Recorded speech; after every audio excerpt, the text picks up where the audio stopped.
신약성경책 요한복음 6장 40절 말씀입니다. 내 아버지의 뜻은 아들을 보고 믿는 자마다 영생을 얻는 이것이니 마지막 날에 내가 이를 다시 살리리라 하시니라. 아멘. 오늘은 성경의 그 주제인 영생에 대해서 말씀들을 쭉 함께 살펴보면서 은혜를 받기를 원합니다. 성경을 통해서 보면 하나님의 뜻이 어디에 있는가 하는 것이 명확하게 나와 있는데, 오늘 우리가 읽은 본문 요한복음 6장 40절 말씀에 의하면 하나님의 뜻은 아들을 보고 믿는 자마다 영생을 얻는 이것이다.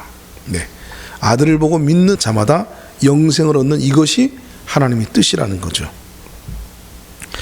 그래서 요한복음 3장 16절에 그래서 하나님이 세상을 이처럼 사랑하사 독생자를 주셨으니 이는 그를 믿는 자마다 멸망하지 않고 영생을 얻게 하려 하심이니라. 네, 하나님의 뜻이 바로 그거예요. 아들을 보고 믿는 자마다 영생을 얻는 거예요. 성경에 요한복음 5장 39절에 보면 이렇게 되어 있어요. 너희가 성경에서 영생을 얻는 줄 생각하고 성경을 연구하거니와 이 성경이 곧 내게 대하여 증언하는 것이니라.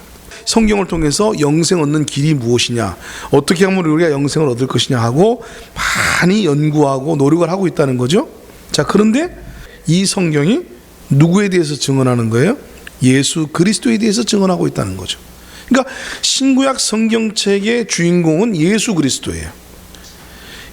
다시 말해서 쉽게 말하자면 예수 그리스도로 말미암는 영생, 그죠? 예수가 하나님의 아들이요 그리스도시다.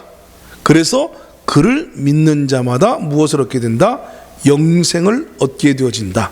이것이 신구약 성경 전체의 간단한 주제예요, 내용이에요. 이처럼 영생은 성경의 주제입니다. 성경이 가르치고 있는 핵심 주제라는 말이죠.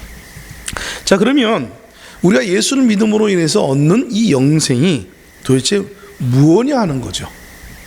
자, 이 영생이라는 말은요, 헬라어로 아이오니오스, 조에, 즉 아이오니오스라는 말은 영원한 이런 말이고요, 조에라는 말은 생명이라는 말입니다. 그래서 영생이라는 말은 문자 그대로 아이오니오스 조에, 즉 영원한 생명을 의미하는 거예요. 예수님을 통해서 우리가 얻는 이 영생이라는 것은 영원한 생명인 거죠. 영원한 생명. 이렇게 문자대로 보면 마치 우리가 영원히 살게 되어진다. 예수 믿고 영생을 얻어서 우리가 내세에서 영원히 살게 되어지는 생명을 얻게 되어졌다. 이렇게 우리가 1차적으로 이해를 하게 되어지죠. 자, 그런데 성경을 우리가 깊이 들여다보면 단순히 영생은 그것만을 의미하지 않는 거예요. 오히려 더 심오한, 좀 더 깊이 있는 그런 내용들이 이 영생이라는 의미 가운데 담겨져 있습니다. 자, 왜 그러느냐? 마태복음 25장 46절을 우리가 한번 보시겠습니다. 그들은 영벌에, 의인들은 영생에 들어가리라 하시니라. 자, 여기 보면 영생의 반대말의 의미가 뭐예요? 영벌이죠. 영벌. 그러면 영벌, 영생, 이 두 단어는 공통적으로 무엇이 포함되어 있어요? 영원이라는 단어가 공통적으로 사용되어지고 있어요. 시간적 개념으로 영벌을 받는 사람도 영생이요, 영생도 영원이라는 말이죠. 그러니까 시간적 개념을 가지고 영생이라고 말한 것 같지는 않아요. 자, 쉽게 말하자면 이렇습니다. 예수를 안 믿고 죽으면 영생을 합니까, 못합니까? 예수 안 믿고 죽었어요. 자, 이 사람 영생 합니까, 안 합니까? 잘 대답하셔야 돼요. 이게 쉬운 대답 같지만 좀 까다로운 대답이에요. 자, 예수 안 믿고 죽었어요.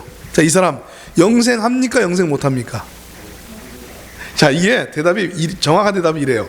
영생 하기도 하고 영생하지 못하기도 합니다. 이게 정답이에요. 무슨 말이냐면 사람은 한 번 죽었다고 해서 완전히 소멸되어지는 존재가 아니에요. 사람은 영적인 존재로 지음을 받았기 때문에 이 육체는 죽어서 썩어서 흙으로 돌아갈지라도 우리의 영혼은 어떡합니까? 영생한단 말이에요. 영원히 살아요. 그러니까 영생의 개념을 단지 오래 영원히 사는 개념으로 이야기하려고 하면 예수 믿고 영생 얻는다? 이 말의 의미하고는 뭔가 잘 안 맞아요. 왜? 예수 안 믿어도 영생해요. 영원히 산다니까요. 예수 믿어도 영생하고 예수 안 믿어도 영생을 해요. 영생이라는 것은 단순히 영원히 산다 이런 개념으로만 볼 수가 없는 거예요. 오히려 성경에서는 다른 깊이 있는 의미로 쓰고 있다. 즉 예수 믿고 영생 얻는다 할 때의 영생의 의미는 단순히 영원히 산다는 그런 내용만으로 여기 영생이라는 단어가 쓰여진 것이 아니다 하는 것을 알 수 있어요.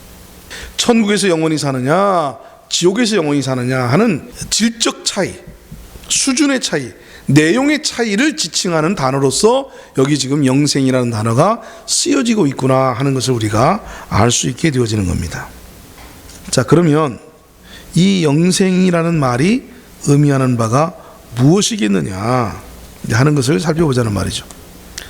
자, 이 영생이라는 말이 가장 처음 등장한 것이 어느 곳일까요? 영생. 성경에서 제일 먼저 언급되어진 그곳, 영생이라는 단어가 어디에 있을까요? 예, 창세기 3장에 나와 있습니다. 창세기 3장 22절에 보면 여호와 하나님이 이르시되 보라 이 사람이 선악을 아는 일에 우리 중 하나같이 되었으니 그가 그 손을 들어 생명나무 열매도 따먹고 영생할까 하노라 하시고, 여기서 처음 영생이라는 말이 나와요. 이때에 사용되진 영생이라고 하는 그 개념은 뭔가 하나님과의 관계가 삐뚤어졌다라는 의미에서 쓰여지고 있어요. 처음에 사람에게 제시되신 것은 생명과였습니다. 생명. 하나님의 생명이 사람들에게 제시되어졌고 사람들에게 주어졌는데 이 사람들은 생명과를 선택하지 아니하고 아담과 하와가 선악과를 따먹고 타락하게 되어진 거예요. 선악과를 따먹고 타락하게 되어지니까 하나님께서 저들이 선악과를 따먹은 채로 생명과도 먹고 영생할까봐 저들을 빨리 쫓아내야 되겠다 하고 쫓아내고 있다는 말이에요. 그래서 이 영생이라는 단어는 사람과 하나님과의 관계의 의미로서 쓰여진 단어이지 단순히 시간적 개념으로 사용되진 단어가 아니라는 거죠. 자, 이해가 되십니까? 네, 이 점을 이해하셔야 돼요. 왜 그러냐면 이 점이 분명하지 않게 되어지면 이단에 현혹되어지는데 그 이단 가운데 하나가 뭐냐면 여호와 증인이란 말이에요. 여호와 증인은 저들은 영생을 단순히 문자 그대로 영원한 생명으로 이해를 했어요. 그래서 예수 안 믿고 죽은 사람은 그냥 영원히 살지 못하고 자기 수명대로 살다가 소멸되어지는 것으로 끝나는 것이고, 예수를 믿고 영생하는 사람들은 문자 그대로 영원히 살게 되어지는 기회를 얻게 되어진다. 이걸 주장하는 것이 여호와 증인입니다. 이해가 되시겠죠? 예, 이 영생의 개념을 시간적 개념으로만 보게 되어지면 이러한 이단이 나오게 된단 말이에요. 예, 여호와 증인들은 지상낙원을 주장을 하는 거예요. 예수님이 재림하실 때에 부활에 동참해서 이 땅에서 영생을 누리게 되어지고 그 중에서 14만 4천 명은 따로 천국에서 영생을 얻게 된다. 그러면 여호와 증인으로 살지 못했던 사람들은 어떻게 되느냐? 그냥 죽어서 끝나는 거다. 사망이다. 그럼 지옥은 뭐냐? 당시에 육체를 소각하는 장소였다. 그래서 지옥에 들어간다라는 말은 시체를 소각했다라는 의미이다. 이렇게 해석하는 것이 여호와 증인들입니다. 뭐가 삐뚤어지니까요? 영생의 개념이 삐뚤어지니까요. 성경에서 말하는 영생의 개념을 정확하게 이해하지 못하니까 그런 무리한 해석들이 나오게 되어지는 거예요. 그리고 억지 해석이 나오게 되어진다 그 말입니다. 성경에서 말하는 영생은 하나님과의 관계를 의미하는 단어입니다. 예수를 믿고 우리가 영생을 얻는다라는 말은 선악과를 따먹고 하나님과의 관계가 어그러지고 하나님과의 관계가 삐뚤어지고 결국 하나님과 단절되어졌던 사람이 다시금 회복되어져서 하나님과 연합되어졌다라는 의미가 영생인 거예요. 이해가 되시겠죠? 예. 그러니까 하나님과 단절돼서 영원히 살면서 영벌에 처해 있던 인간이 예수를 통해서 하나님과의 관계가 회복되어져서 하나님과 연합 안에서 이제 다시금 그 하나님께서 우리에게 베푸신 당신의 경륜의 축복을 영원히 함께 누리게 되어졌다라는 그런 의미로서의 영생이라는 말입니다. 영생은 축복의 개념을 영원히 함께 누리게 됐다는 걸 의미하는 것이고, 영벌은 그 하나님의 축복에서 분리가 되어져서 오히려 하나님의 진노와 심판 안에서 영원히 살게 되어졌다라는 의미를 말하는 거예요. 예, 영생의 의미를 명확하게 알아야 돼요. 영원히 산다? 아니에요. 영원히 사는 건 사람은 누구나 영원히 살게 돼 있어요. 심지어 이 육체도 지금은 죽어서 흙으로 돌아가지만 예수님이 부활하실 때에 이 죽었던 육체들도 다시금 일어나요. 다시금 살아나서 부활의 과정을 통해서 영화체로 변화되어지는 그런 축복을 함께 누리게 되어져요. 그래서 영원히 산다는 것은 이미 사람으로 지어진 이상 그는 영원한 존재인 거예요. 그래서 영원한 존재라는 의미에서 영생을 이해를 하게 되어지면 이런 문제가 생기게 되어진다는 말입니다.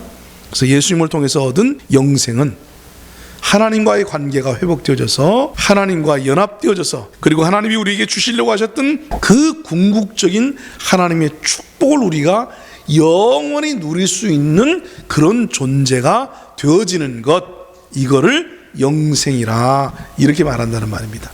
아멘? 예, 할렐루야. 자, 더 나가서 이제 이 영생은 뭐냐면 결국 하나님이 우리에게 본래부터 주시려고 하셨던 그 생명을 회복하는 것을 영생이라고 말을 하고, 그리고 이 영생의 본질은 궁극적으로 하나님의 생명인 거죠. 그러니까 영생을 얻었다라는 것은 하나님의 생명을 얻었다라는 말인 거예요. 아멘? 예. 이렇게 이해를 하게 되어지면 이제 영생의 의미가 분명하게 되어집니다.